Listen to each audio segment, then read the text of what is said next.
health, mind, body, spirit. Hello, you are watching an informative video on how to raising a child with high self-esteem. Please read this disclaimer carefully. Every parent dreams of raising a child who is confident but not cocky, who is self-assured but sensitive, and who feels empowered to make choices and follow their passions. Even if, as parents, we suffer with low self-esteem ourselves, there is much we can do to enable our children to learn to love themselves and to be an active participant, rather than an observer, in their own lives.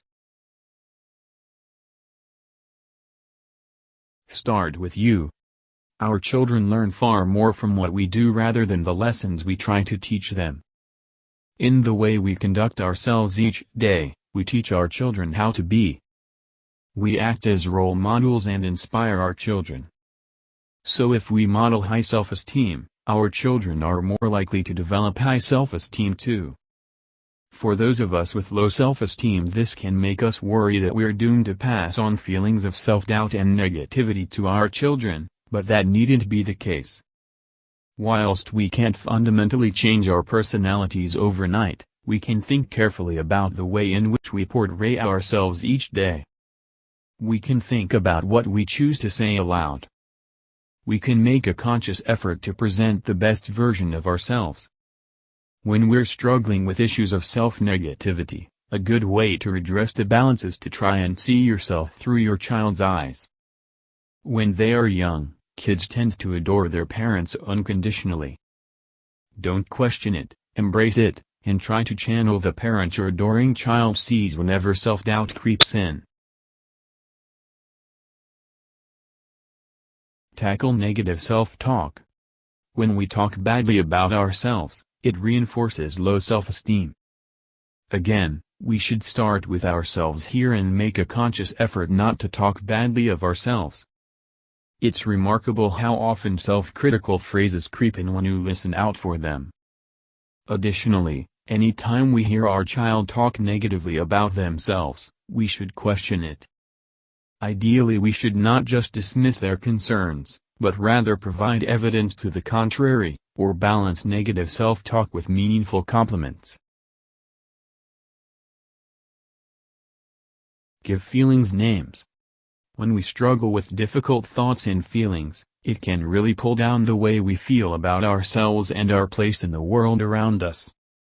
When we give these feelings names and are able to explore them, it can help us to understand and manage them, reducing their impact on how we feel about ourselves.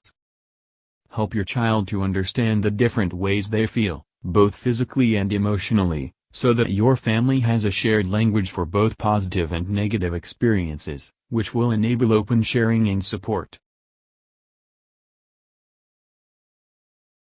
Listen. As well as helping your child to name their feelings, you need to give them an opportunity to talk about them.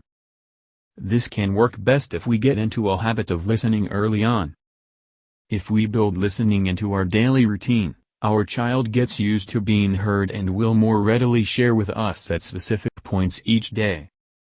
This will enable us to understand what's going on in our child's life as well as tackle difficulties and misconceptions early on before negative thoughts and feelings become entrenched and embedded.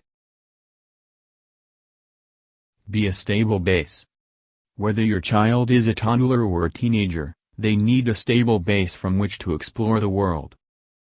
They need to understand the rules you set and be able to predict likely outcomes from their actions. They need to be able to rely on you to look out for them and to support them.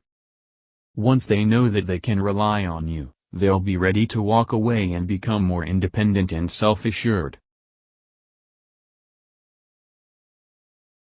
Let your child spread their wings. Watching our children grow more independent is one of the most nerve-wracking things we ever go through as parents.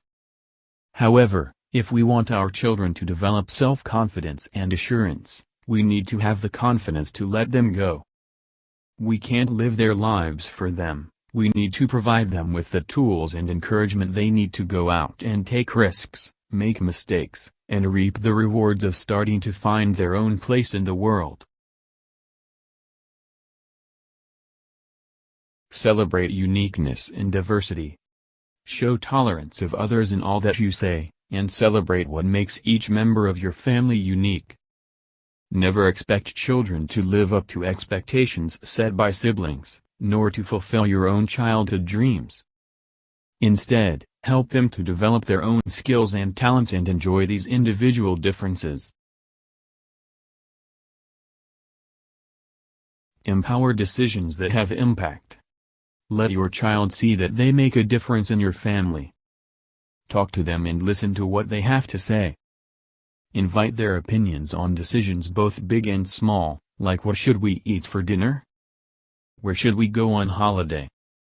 Also, be prepared to listen to and act on their answers. This way your child learns that their view is valued and that they can be an active participant in family life. Be honest about your mistakes. There are few mistakes we cannot learn from. You teach your child a far more valuable lesson when you hold your hands up and say you got something wrong. They can look for the learning there, better than when you try to portray an image of perfection each day. Don't forget to say I love you. Finally, we need to remember to show and tell our kids that we care about them. As parents, the love we feel can overwhelm us. It might seem impossible that our children could fail to know that they are loved, however, you should never assume your child knows how much you love them. Instead, make an effort to show it and say it out loud. We all know how good it feels to be loved. This is no different for a child.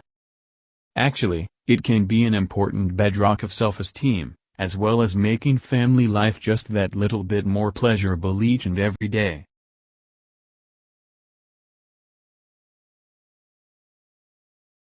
Thank you. Keep watching more interesting and informative videos.